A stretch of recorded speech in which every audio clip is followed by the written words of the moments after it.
मार्च 22 तारिख में सारा देश में जनता कर्फ्यू लागू होता बेले परवर्ती समय राज्य सरकार ओडिशा रे लॉकडाउन घोषणा करते। इतिमध्य 4 मास बीतीगला।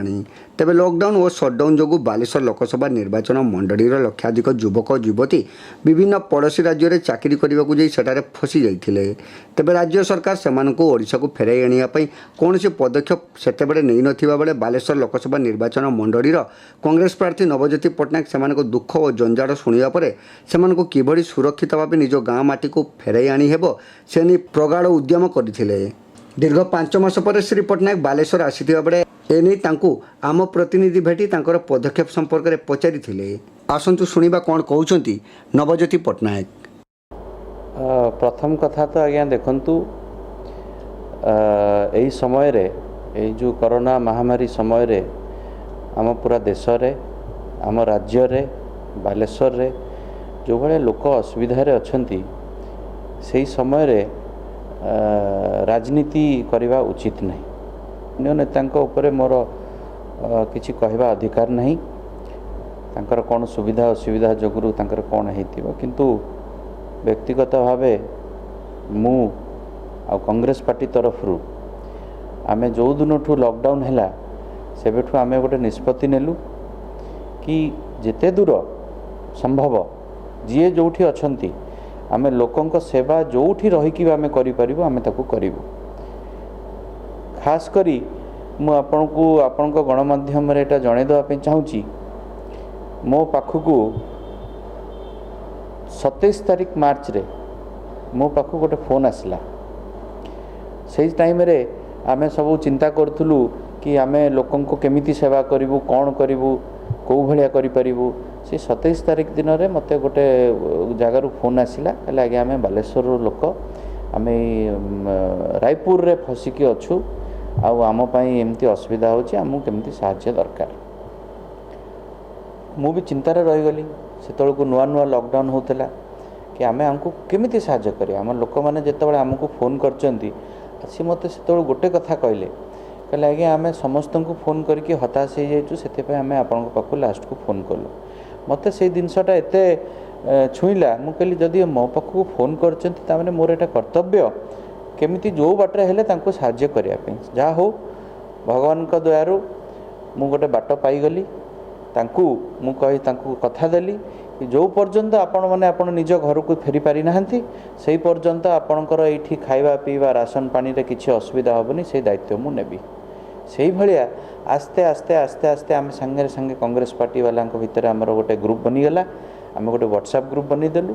जी जोठी जो नेता आमर सबू कन्स्टिट्युएंसी रे जोठी जहाँ खबर पाइले कि आमर एठी लोक हैरान अच्छा एठी लोक खाइबा पाउना एठी राशन पाउना आंको आनिबार अच्छी जानिया आम सब बड़े सांगे सांगे तुरंत आम तांको साहाय्य आरंभ कलु। यही भाया आपणकर मो पाखरे जहाँ खबर अच्छी प्राय 32टा सहर रु आम बालेश्वरवासी खाली बालेश्वरवासी नहीं से बालेश्वरवासी सागर किसी आम अन्य डिस्ट्रिक्ट लोक भी थिले तांको भी आम साहाय्य करिछु।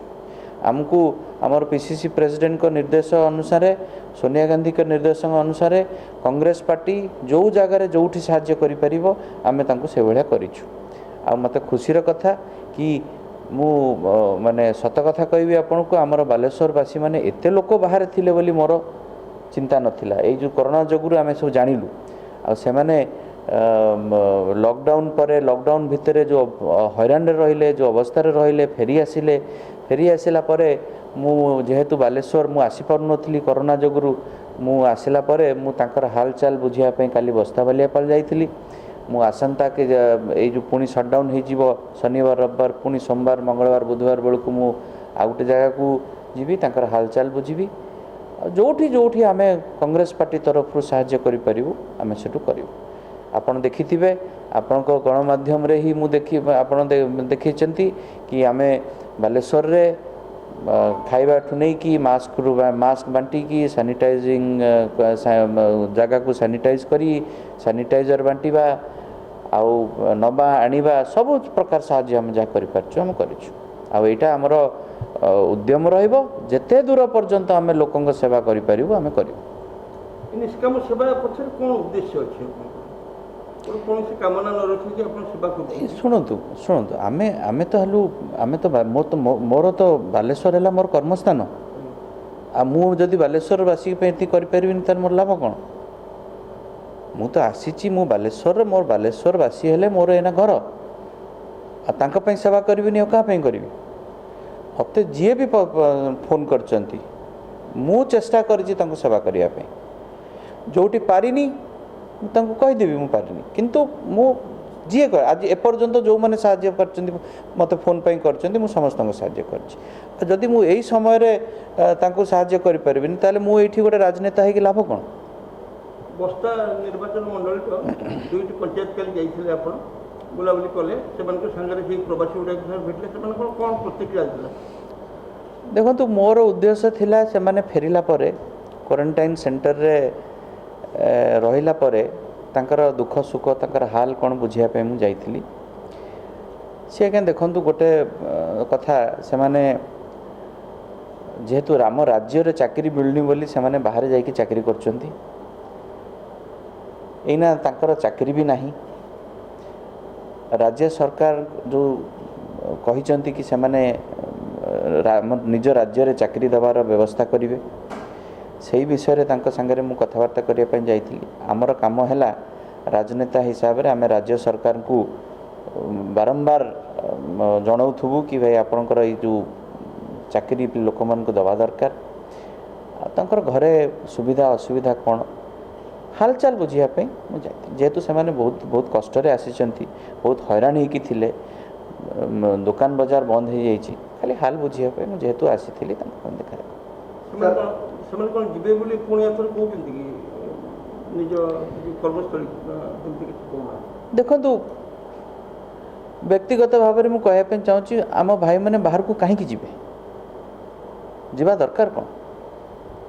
ଆମ ରାଜ୍ୟ, ଆମର ସରକାର ଏଇଠି କାହିଁକି ଦେଇପାରିବେ? ଆମର ଉଦ୍ୟମ ରହିବ, ଆମେ ଏଇଠି କାରଖାନା କରିବୁ, ଆମେ ଏଇଠି ତାଙ୍କ ଲୋକଙ୍କୁ ଚାକିରି ଦେବାର ବ୍ୟବସ୍ଥା କରିବୁ, ଆମେ ବାହାରକୁ ପଠାଇବୁ କାହିଁକି? ମୋତେ ଆପଣ ଗୋଟେ କଥା କୁହନ୍ତୁ, ମୋତେ କୁହନ୍ତୁ, ଗୁଜରାଟ ହଉ, ମହାରାଷ୍ଟ୍ର ହଉ, ତାମିଲନାଡ଼ୁ ହଉ, ଏ କିଛିଟା ରାଜ୍ୟରେ ଆପଣ ଏଇ ଲୋକ ବାହାର ରାଜ୍ୟରେ କାମ କରିବା ଦେଖିଛନ୍ତି? କାହିଁ କରୁନାହାନ୍ତି? କାରଣ ତାଙ୍କ ରାଜ୍ୟରେ କାମ ମିଳୁଛି।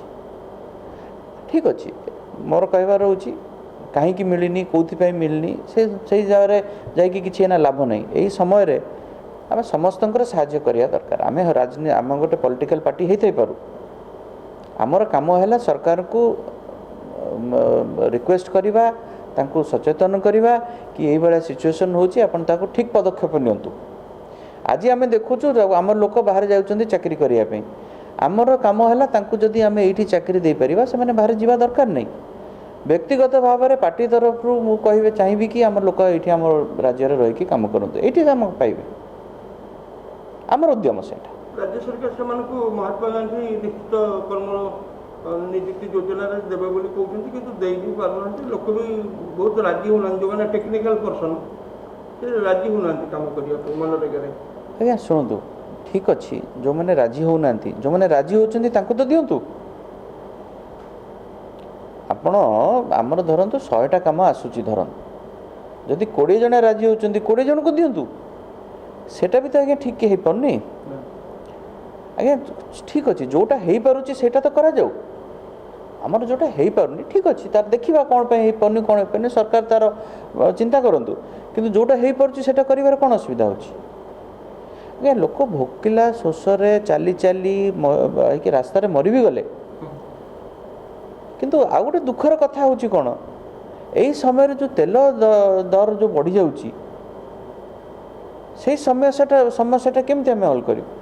ଦରଦାମ ବଢ଼ିଗଲାଣି, ଲୋକ ବଞ୍ଚିବେ କେମିତି? ଏହିସବୁ କାରଣକୁ ନେଇକି ସରକାରଙ୍କୁ ନିହାତି ଆମକୁ ଏଇନା ଠିକ୍ ପଦକ୍ଷେପ, ଏଇ ସମୟଟା ମୁଁ ବୁଝିପାରୁଛି ସରକାରଙ୍କର ପାଖରେ ଯେଉଁ ଏଇନା ସମସ୍ୟାଟା ଅଛି ସେଇଟା ନିଶ୍ଚିତ ଭାବେ ଏତେ ସହଜ ସମସ୍ୟା ନୁହେଁ। କିନ୍ତୁ ଆମେ କ'ଣ କରିବୁ? କରିବାକୁ ତ ବାଧ୍ୟ। ଆମେ ଲୋକ ତ ପୁଣି ବଞ୍ଚିକି ରହିବେ ନା ରହିବେନି? ନହେଲେ ଆଜ୍ଞା କିଛି ଆମେ ଯଦି ପଦକ୍ଷେପ ଠିକ୍ ନେବୁନୁ, ଆମ ଭୋକ ଶୋଷରେ ଲୋକ ମରିଯିବେ। କାଲି ଆଜି ଆମେ ତାଙ୍କୁ ଖାଦ୍ୟ ଦେଇପାରିବା, ଠିକ୍ ଅଛି, ବଢ଼ିଆ କଥା। କିନ୍ତୁ ଶେଷରେ ଆମକୁ ଦରକାର ଚାକିରି ଦରକାର, ଆମ କାମ ଦରକାର। ସେ କାମଟା ଯେମିତି ହେଲେ ସରକାର ଏଇ ଟାଇମ୍ରେ ଅଛି, ଭଲ ଅଛି, ଏଇନା ଠିକ୍ ଅଛି। କରୋନା ଟାଇମ୍ରେ ଆପଣ ପଦକ୍ଷେପ ନେଇକି ଯେତେ ଲୋକଙ୍କୁ ଆମେ ଏଇଠି ଓଡ଼ିଶାରେ ଚାକିରି ଦେଇପାରିବା ଆମ ରାଜ୍ୟରେ, ସେତେ ଲୋକଙ୍କ ପାଇଁ ଭଲ। ଦେଖନ୍ତୁ ପ୍ରାର୍ଥୀ କିଏ ହେବ କ'ଣ ହେବ ସେ ପାର୍ଟି ଡିସାଇଡ଼୍ କରିବ, କିନ୍ତୁ ଏତିକି ଆମେ କହିପାରିବୁ ଆମେ ଭଲ ଭାବରେ ଫାଇଟ୍ ଦେବୁ। ଆଉ ତା ପାଇଁ ବି ଆମେ ଅଲରେଡ଼ି ବୈଠକ କରିସାରିଲୁଣି। ଆମେ ପଞ୍ଚାୟତ ସ୍ଥଳକୁ ୱାର୍ଡ଼ରେ କେମିତି ବୁଲିବୁ, କ'ଣ କରିବୁ, ତାର ଆମେ ବ୍ୟବସ୍ଥା ଆରମ୍ଭ କରିସାରିଲୁଣି। ସୋମବାର ଦିନ ଆପଣଙ୍କର ବୈଠକ ହୋଇଥିଲା କଂଗ୍ରେସ ଅଫିସରେ ବାଲେଶ୍ୱରରେ, 8 ଜଣ ନେତାଙ୍କୁ ଦିଆହେଇଛି ଦାୟିତ୍ୱ। ତାପରେ ଆପଣ ବି କିଛି ପଞ୍ଚାୟତର ଦାୟିତ୍ୱ ନେଇଛନ୍ତି ବୋଲି ଯାହା ମୋ ପାଖରେ ଖବର ଅଛି। ନାଇଁ, ଆମେ ବସିଥିଲୁ, ଆମେ କେମିତି କାମ କ'ଣ କରିବୁ, ଆମେ ଏଇନା ଗୋଟେ କଲେକ୍ଟିଭ୍ ଫାଇଟ୍ ଦେବା ପାଇଁ ଆମେ ଯେଉଁମାନେ ନେତାମାନେ ସବୁ ଅଛୁ, ଆମେ ସମସ୍ତେ ମିଳିମିଶି ସମସ୍ତଙ୍କୁ ଦାୟିତ୍ୱ ନେଇକି ଆମେ ଏଇଟା କାମ କରିବୁ। ଆମେ ଜବରଦସ୍ତ ଫାଇଟ୍ ଦେବୁ। ଆପଣ ପ୍ରାର୍ଥୀ ହେବେ କି? ନା, ମୁଁ ପ୍ରାର୍ଥୀ ହେବି କି ଆପଣ ହେବେ କି କିଏ ହେବ ସେଟା ପାର୍ଟି ଡିସାଇଡ଼୍ କରିବ। ସେମିତି ମୁଁ ଆପଣଙ୍କୁ କହିଦେବି ମୁଁ ପ୍ରାର୍ଥୀ ହେବି, ସେଟା ଠିକ୍ ହେବ ନାହିଁ। ଏଇଟା ଆମର ହାଇକମାଣ୍ଡ ଅଛନ୍ତି। ଆଜ୍ଞା, ଚର୍ଚ୍ଚା ରାଜନୀତିରେ ଥିଲେ ବହୁତ ଚର୍ଚ୍ଚା ହେବ, ବହୁତ କିଛି ହେବ, କିନ୍ତୁ ଆମର ଗୋଟେ ପାର୍ଟି ଅଛି, ଆମର ହାଇକମାଣ୍ଡ ଅଛନ୍ତି, PCC ପ୍ରେସିଡେଣ୍ଟ ଅଛନ୍ତି, ଆମ ପ୍ରଭାରୀ ଅଛନ୍ତି। ଆମ ସମସ୍ତଙ୍କ ସବୁଆଡ଼େ କଥାବାର୍ତ୍ତା କରିକି ଆମେ ଆମର ଏଇନା ସମୟ ହେଲା କାମ କରିବା। ପ୍ରାର୍ଥୀ କିଏ ହେବ କ'ଣ ହେବ ସେ ହାଇକମାଣ୍ଡ ଡିସାଇଡ଼୍ କରିବ, ପାର୍ଟି ଡିସାଇଡ଼୍ କରିବ। ଏଇନା ଆମର କାମ କରିବାର ସମୟ।